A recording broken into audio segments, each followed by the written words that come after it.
하나님께서 이 죄악으로 사로잡혀 있는 자들을 위해서 이제 울라고 하십니다. 울지 말라고 하셨죠. 그러니까 장례식 가지 말라, 결혼식 가지 말라, 결혼하지 말라. 이 세 가지 명령을 하시고 나서 이제 오늘 말씀을 주십니다.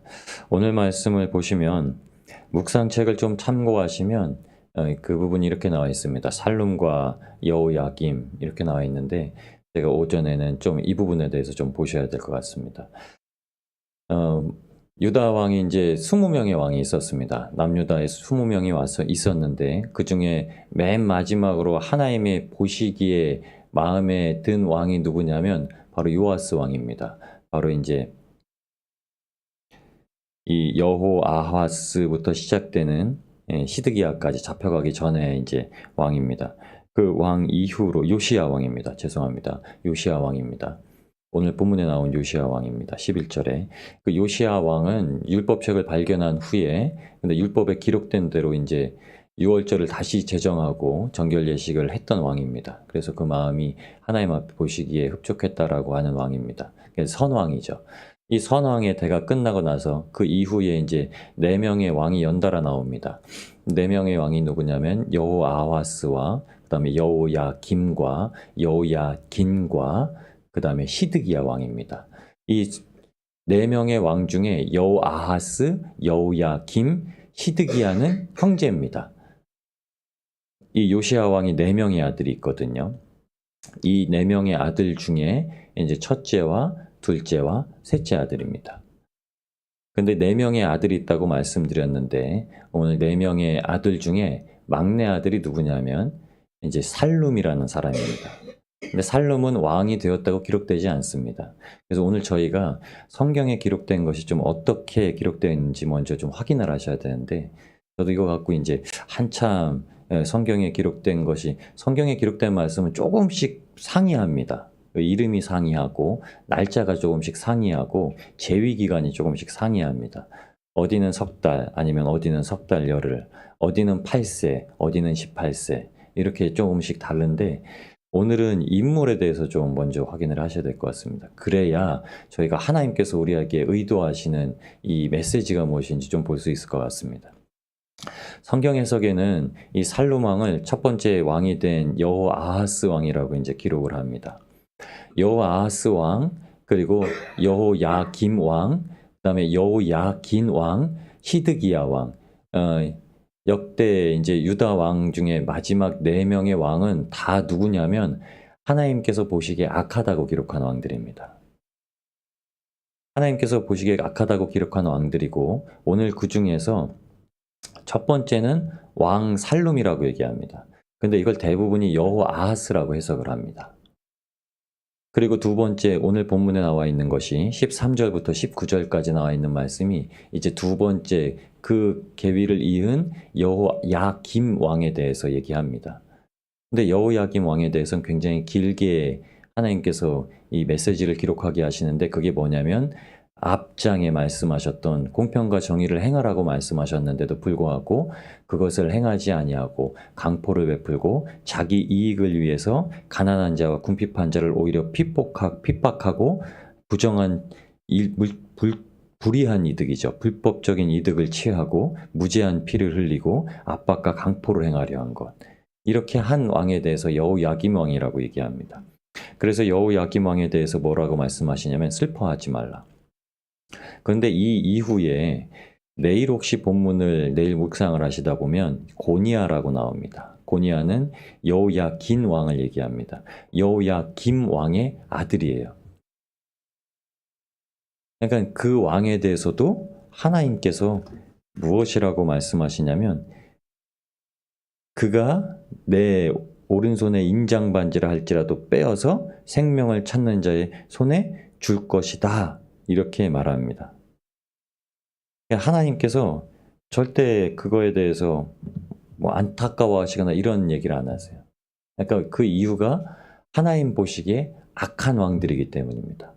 그럼 오늘 우리가 보시는 이 첫 번째 10절에서 12절까지 나와 있는 인물을 과연 성경에서 기록하고 있는 첫 번째 왕인 여호아하스 왕으로 봐야 될 것인지 그 아무런 기록이 없는 막내 아들 살룸에 대한 것인지 보셔야 되는데, 제가 보기에는 이 10절에서 12절까지 말씀하고 있는 인물은 성경에 아무것도 기록되어 있지 않고 역대상 3장 15절에 한 번 딱 나와 있는 요시아의 막내 아들, 그 살룸으로 보시는 게 좋습니다. 왜냐하면 이는 왕으로 제위하지 않고 악하다고 불리지 않았기 때문입니다.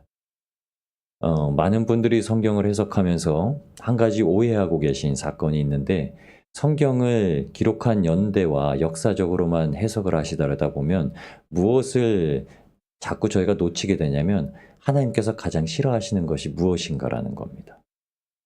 그러니까 죄와 상관없이 성경을 읽으실 때가 있어요. 성경이 말하고 있는 건 죄와 의와 심판에 대해서입니다.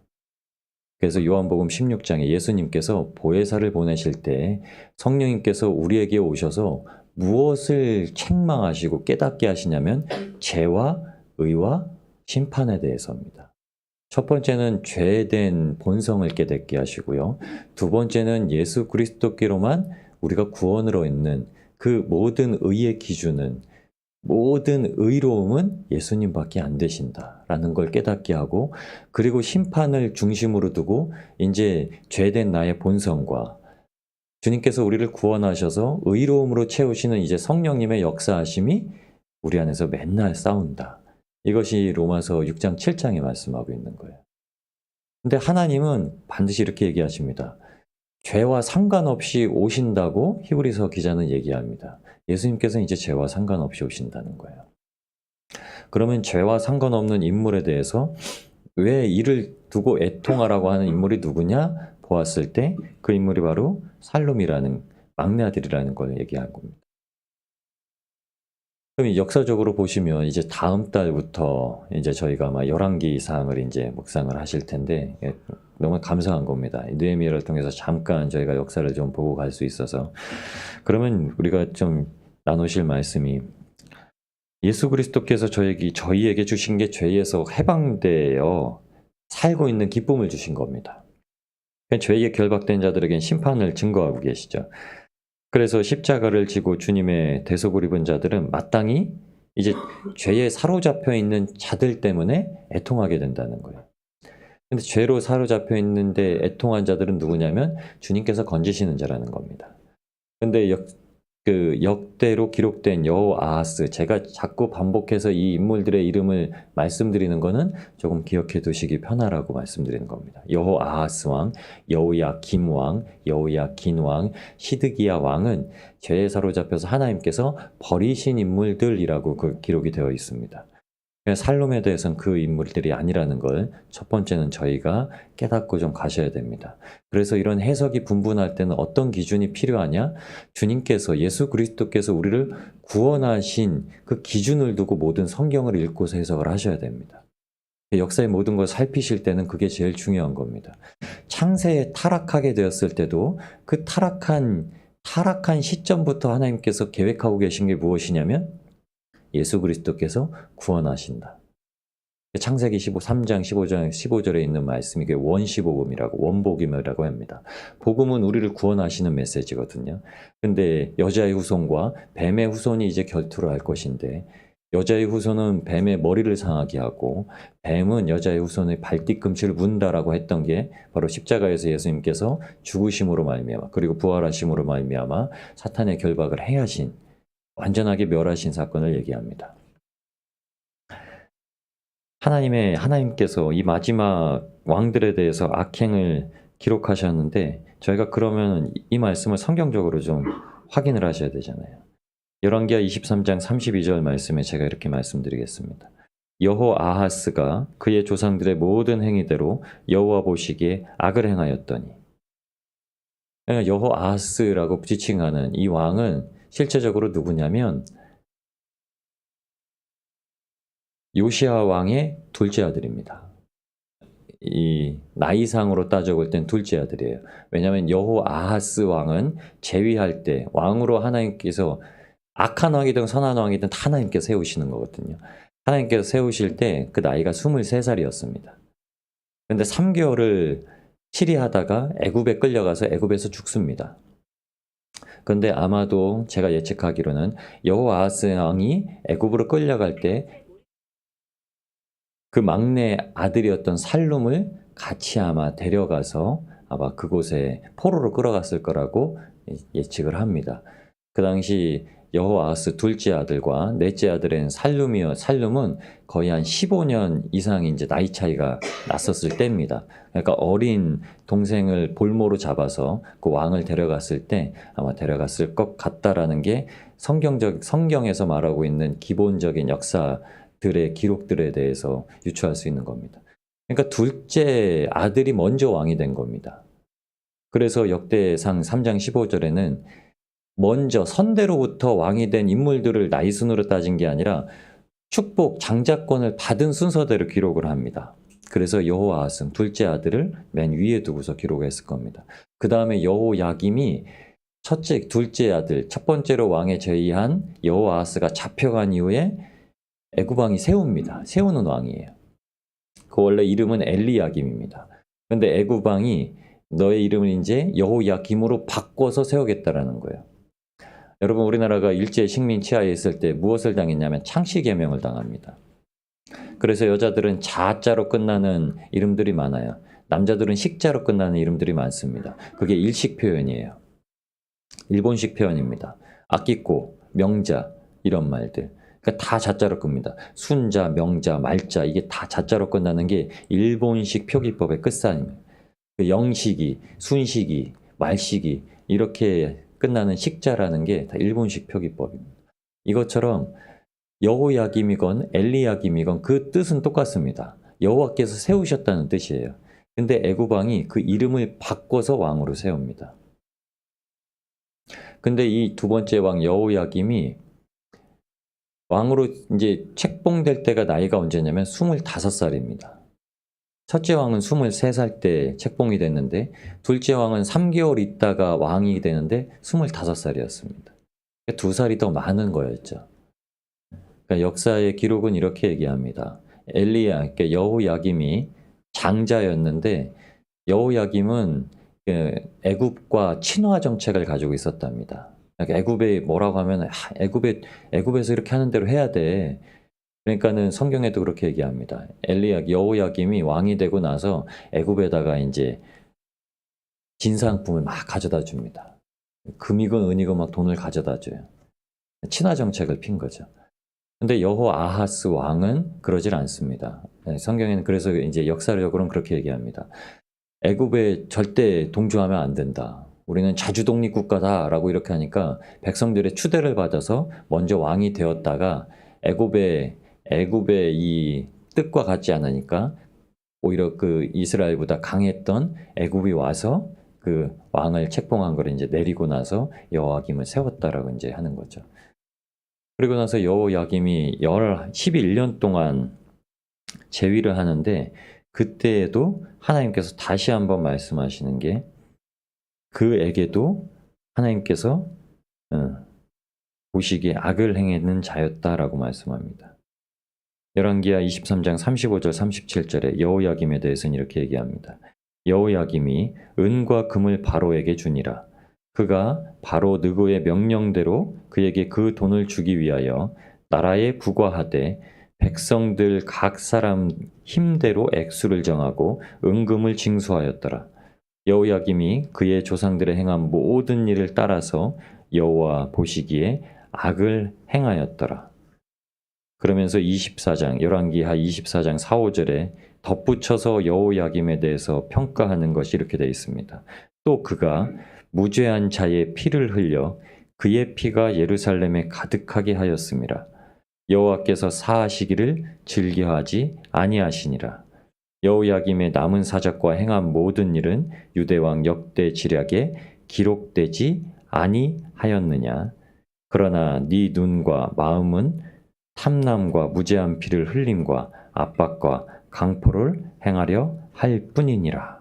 라고 오늘 말씀하신 17절 말씀대로 그대로 여호야김이 행했다는 겁니다. 그러니까 애굽에게 진상하기 위해서 무엇을 했다는 거죠? 백성들의 혈고를 짜냈다는 거예요. 백성들의 재산을 다 뺏어다가 잘 보이려고 세상에다 주는 존재였다고 하는 겁니다. 결국은 이제 여호야김 왕도 망하는 사건이 벌어집니다. 그런데 이렇게 공평과 정의를 행하지 않는 자에 대해서 슬퍼하지도 말라고 하나님께서 말씀하신 겁니다. 18절 말씀에 이러죠. 나 여호와가 유다 왕 요시아의 아들 여호야김에 대하여 이같이 말하노라.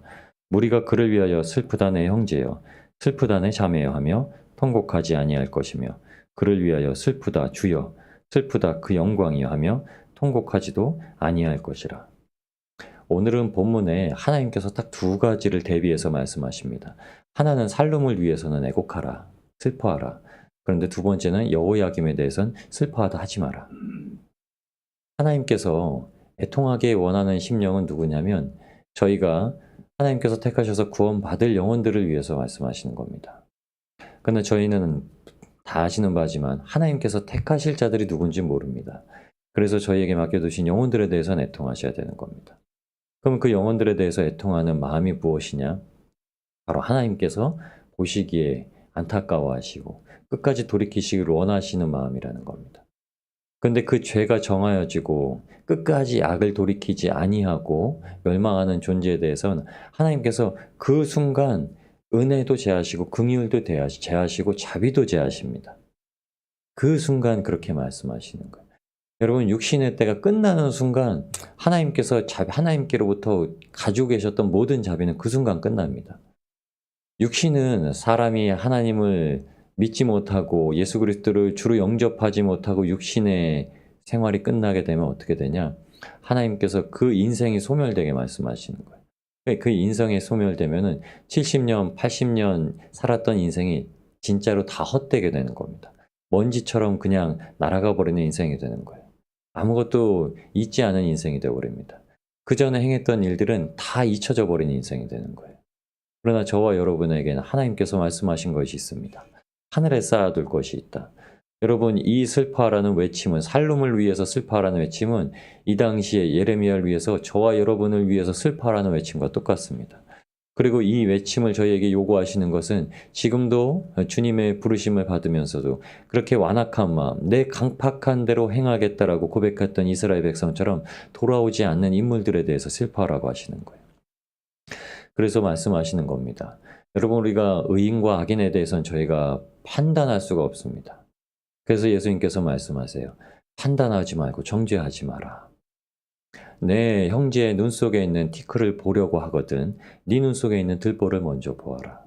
여러분 이것이 우리의 삶입니다. 하나님께서 왜 애통하는 마음을 두고 영혼을 위해서 나아가게 하시는지 이 마음이 없으면 절대 나아가지 못한다는 거예요. 하나님께서 그렇게 보시기 위해서 하나님께서 오늘 살룸과 여호야김에 대해서 비교를 할 때 저희가 이 살룸이 여호아하스가 아니라 하나님께서 왕위에 책봉되지 못했던 마지막 네 번째와 살룸에 대해서 기록하게 하시고 기억하게 하시는 겁니다. 여러분 저와 여러분이 애통하게 생각하면서 부르짖는 영혼들이 있습니다. 하나님이 먼저 아세요. 하나님께서 먼저 그 영혼들의 이름을 아시기 때문에 저희에게 과연 누가 하나님 앞에 그렇게 그네로 부름을 받을 것인가 부르짖게 하시는 겁니다. 왜냐하면 그 열망과 갈증을 가지고 있어야 우리의 영혼이 오히려 더 소생되는 거예요. 여러분 저와 여러분의 영혼이 소생되는 길은 그 영혼을 애통하게 부르짖을 때뿐입니다. 그리고 그 영혼들을 위해서 하나님 앞에 간구하고 모든 힘을 다 쏟을 때예요.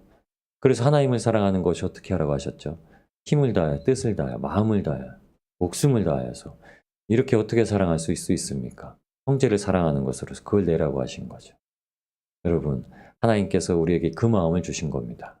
주님께 구원받은 자에게는 성령님이 가지고 계신 그 애통한 마음, 예수님이 가지고 계신 그 애통한 마음, 하나님께서 가지고 계신 그 애통한 마음을 가지고 오늘도 살아가게 하십니다. 여러분 오늘도 슬프다, 통곡하지 말라고 한 자들을 위해서 그런 것이 아니라 언약의 성취를 위해서 이제 하나님께서 지옥에 가야 될 자들 이 부분에 대해서 딱 한마디만 말씀을 드리면 되겠습니다. 흰놈의 아들의 골짜기,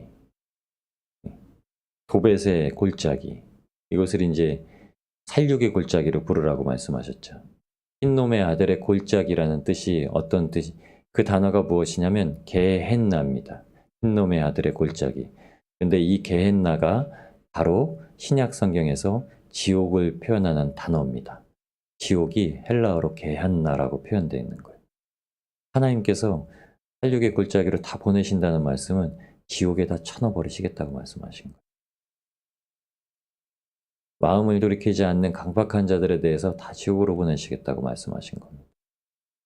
그래서 더 이상 애곡하고 장사하는, 그러니까 의를 행하다 죽은 자들의 골짜기가 아니라 그들은 의가 없는 악한 자들을 처하시는 지옥 형벌이라는 두고 말씀하신 겁니다. 여러분, 우리가 얼마나 주님 앞에 이 기쁜 은혜를 받고 살아가는지 오늘은 좀 생각을 하시고, 하나님께서 우리를 먼저 부르신 이유는 하나님께서 먼저 된 자 나중되고 나중된 자 먼저 되라고 부르신 게 아니라 먼저 된 자로서 마다들의 축복권을 가지고 하나님의 뜻을 가지고 세상 가운데 살도록 부르신 것입니다.